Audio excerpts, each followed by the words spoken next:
tatak mo na! Yes, magkakasama, brand new year, brand new radio set, magkakasama para sa atong mga suki nga tigpaminaw, nga atong naabtan nga nagmingaw na kumikan kay wa na makapadayon sa pagpaminaw o ga radyo, DXDC Arimen Davao. Diri ta magkakasama sa barangay 13, magkakasama, no? Diri sa likod labang aning dakong mall diri sa magkakasama sa may bahada ning atong dakbayan. Ni karon diri sa nanay, naabtan nato. Nay, mayong adlaw! Kisa pangan? Dirinya galan. Si Nanay Virginia Galan.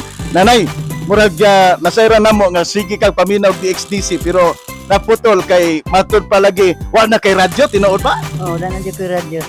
Pero paborito gyud nimo ang DXDC na eh. Oh, ako paborito na. Di basta-basta no. Tungod ana nanay kay paborito nimo ang DXDC unya bag-ong tuig ron amo kang pabulan og pinaskuhan. Ni ana gyud nanay ang brand new radio set gikan sa DXDC Arimen Davao. Dawata nay. Ayan, di basta-basta nay ha, solar na nay ha. Okay, nay, kadiyot lang kay basig mula ka minya di day butingog, di ba? Mapakyas ang imong pagpaminaw bida atong pandaron. Andumanan man nanay.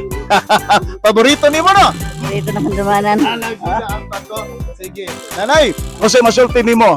Karon nga naa kay brand new set nga gikan sa DXDC Arimen Davao. Ay, salamat ganyan sa DXDC. Albiya kaliyo daog-daog. Station manager. Salamat kay nanay padayon sa paminaw sa mga balita, public service, lima sa mga drama sa DXDC Arimen Davao. Ako ni Radyo Man Dudong Rin Lubosbog, Tatak Arimen. Sa radyo mo, Arimen!